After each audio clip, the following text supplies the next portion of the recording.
Welcome, I'm Ijoma Onyato. Tonight, President Buhari meets with parents of abducted Dapchi schoolgirls, assures them of government's efforts to negotiate their safe return.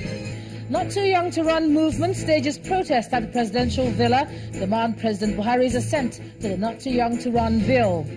Federal High Court in Abuja restrains National Assembly from taking any further action on the 2018 Electoral Act Amendment Bill, which seeks to change the sequence of the 2019 elections.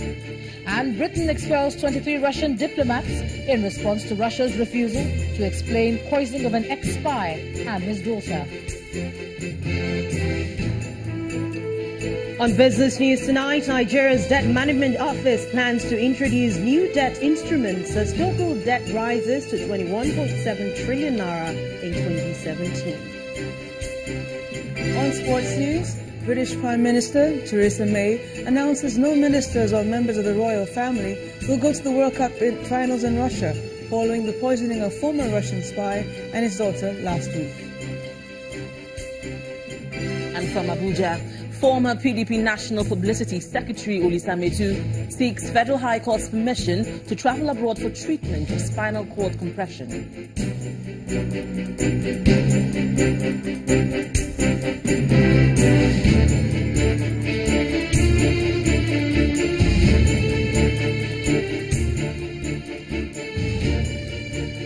We begin tonight with President Muhammadu Buhari's visit to Dapchi community in Yobe State, where he met with parents of the abducted schoolgirls and other stakeholders. The president gave them the assurance that the federal government is already partnering with its neighbors for the unconditional negotiations that lead to the return of the girls. President Buhari also ordered security operatives to return to their duty posts in Dapchi until all the girls in captivity are returned to their parents. He said the federal government's speedy response to the abduction of the schoolgirls is a clear departure from the past administration, which failed to act after the Chibok girls' abduction in 2014. The helicopter lands in Yobe State, northeast Nigeria. Its occupant is the President, Muhammadu Buhari, who is here on a commiseration visit over the February 19th abduction of 110 students from the Government Technical College, Dapchi. The motorcade makes its way to the government house in Damaturu, the Yobe State capital, cheered on by hundreds of supporters and students. At the government house, President Buhari addresses state government officials, traditional rulers, and some parents of the missing schoolgirls. He tells them that the federal government is doing all it can to rescue the girls. Making sure that the girls are rescued. I have ordered the silent sheet to the Inspector General of Police to take direct charge and brief me on a daily basis on the efforts to bring back the girls.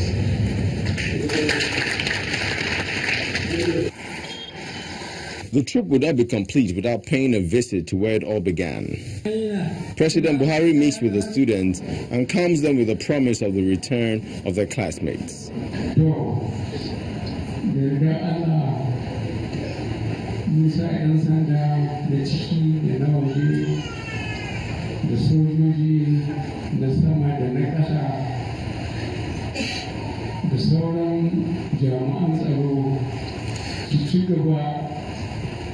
Da bin hanyoyin da za a yi a kawo muku sauran yan uwanku cikin lumana.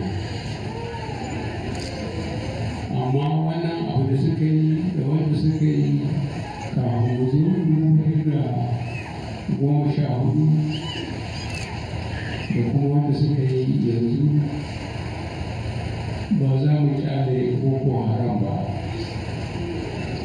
Saboda haka abin da gwamnatin tarayya take da shi za ta sa shi a hannun jami'an tsaro da sojoji na sama da na ƙasa da na ruwa mu tabbata mun ga bayansu. Too painful an experience to remember, these students recount the day their friends disappeared and call on the government to live up to its vow. Muna so ya ƙara kwazon karɓar mana yaran mu hannun azzaluman da suka karɓa mana yaran mu suka fi musu kanwata shekarar ta 7 ba ta iya takawa. har ta kai yanzu sannan ta samu kafa a kaɗan aka kawo ta cikin wannan makaranta amma sun haɗa min da ita. Na samu ɓacin rai a cikin zuciyata sosai wanda har ya kai ni ga asibiti saboda rashin kanwata a kusa da ni. Gaskiya wallahi abun ba daɗi sam abun bai yi ba. Mu mun tsamman ma lokacin sun tafi jeji ne kamar yadda mu ma muka kwana a jeji. Mu ma a lokacin mun tsamman haka ne.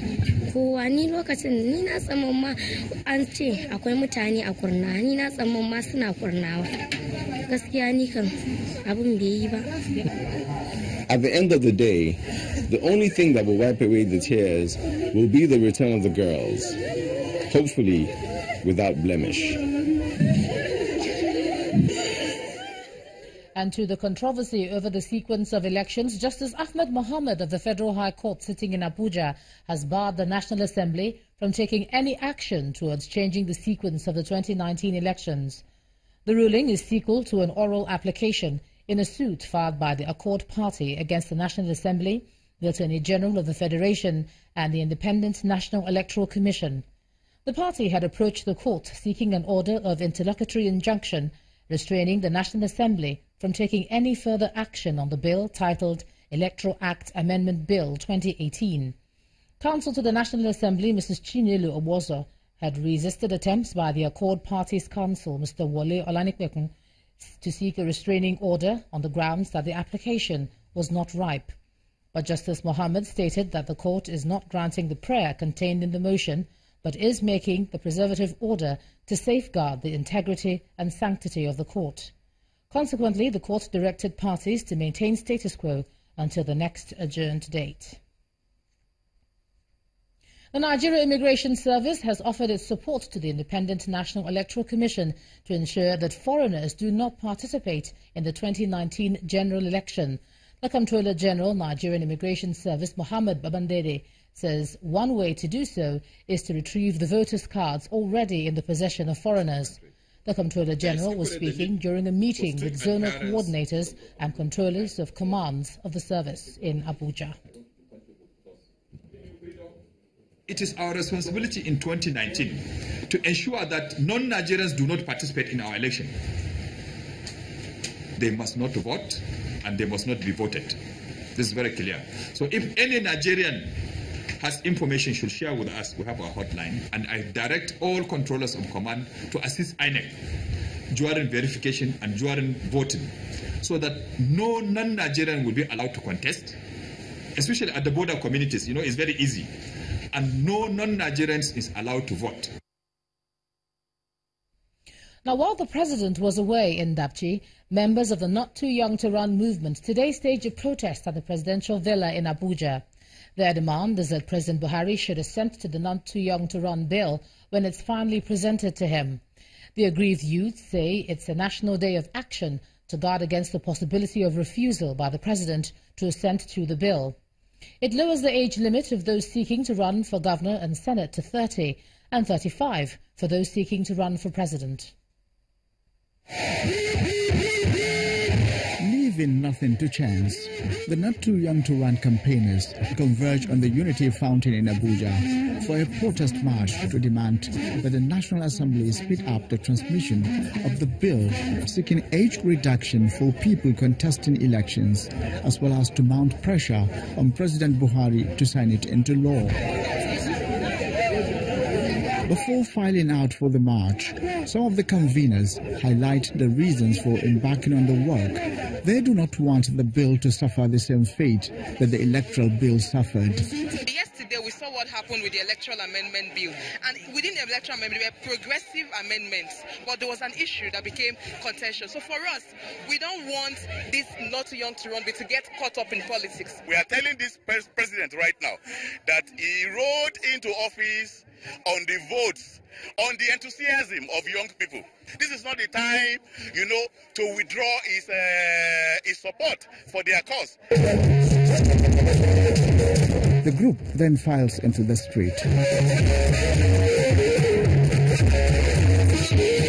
The destination is the presidential villa, where policemen have already formed a strong barricade to prevent entrance to the villa. Here, the campaigners reject any address from the delegation from the presidential villa, led by the senior special assistant to the president on new media, as they insist on having more superior government official. We are the same young people that they seek when it's time for elections to vote for them. It is not effort in futility when we stand on long queues, but it is effort in futility when we come to an institution that represents the people. We are very, very resolute, we are very resilient, and we will continue to wait because we believe that this is the moment of the youth. Minutes turned into hours, and for over 4 hours, the protesters occupied the entrance to the presidential villa, waiting for a senior official to make their demands, but to no avail. After a long wait, the group gradually dispersed, but not without a resolution to continue to mount pressure on the legislative and executive arm of government to make the Not Too Young to Run bill see the light of the day. Now, to examine the election process, especially the active inclusion of young people, I'm now being joined on the news at 10 by a member of the House of Representatives and also the sponsor of the Not Too Young to Run bill, Honorable Tony Wulu from Abuja. Thanks a lot for joining us on the news at 10. Thank you, Ijoma. Thank you for having me. Now, your group has called today's protest a national day of action, but some are already suggesting that they're being preemptive, seeing as the bill is still on its way to the president. So why take to the streets now? Yeah, basically, one, I want to correct the notion that there was a protest. It's not a protest. And like the name suggested, it's a national day of action. And what the youths are simply doing is to impress on Mr. President to assent to the bill once he gets to his desk. We know that we're still awaiting the bill to be transmitted from the National Assembly, which we also would urge the National Assembly to expedite action on. So basically, one, it wasn't a protest, but a march in solidarity, and also to display to Mr. President the resilience of the Nigerian youth now, to be included in mainstream politics. Okay, you say it was a march, not a protest. An action all the same, but a lot has been said about how feasible some of your propositions of this particular bill are. For instance, on the question of experience, do you really see a candidate age 35 emerging and not just running, but winning the presidential election, say in 2019? Well, Ijoma, there's no statistics that has shown so far that we don't have credible candidates that would emerge at 35 years. If there is any, I would like to know about that. But what we're saying is open up the space for young Nigerians to even participate. Whether we have a president at 35 or we still continue to have a president that is 70, let the young people also know that they have an opportunity to participate in today's political process. And that's democratic. All they are asking for is very democratic. I don't see anything wrong with that. And so far, we have 34 states that have assented to the bill. That we have just 2 states that are excluded, and they're also excluded in all other items concerning the amendments. That's Lagos State and River State. So, and all what we're seeking is to have the House of Reps and state assemblies. We've been able to get them at 25, and then that of the president and the Senate at 35. I think it's not what we really wanted, but if we're getting that now, it's still okay. It's a way to go. And we can improve on it from there. If you look at other wider climes, you will understand that, yes, democracy should be inclusive. And the young people you're talking about, really, if you think they are not capable to make decisions and they are good enough to vote for people, then I don't think it's a balanced ratio. Okay, let me like I always would say, if any governor or any politician comes out, you're in power, and you think that the young people that voted you into power are incompetent, or they are not ready, that means you're also a product of an incompetent process. Let me just ask you this briefly. That's what I believe. Yes, I'm just trying to get the question in to ask about your plans for participation. And already you have people criticizing it, saying the bill perhaps is coming out of time for this election year. And I was listening to one of your members talking about developing something she called a ready-to-run platform for interested participants. How feasible is that, looking at the time that we've got left, even if the bill is assented to? Quickly now. If the bill is assented and there are people that are ready for it, no problem. The most important thing is that this is a process of constitutional amendment, and we are we followed it through to this point, and if the Mr. President goes ahead to assent, he has only displayed, he has only reciprocated what the young people did for him in 2015.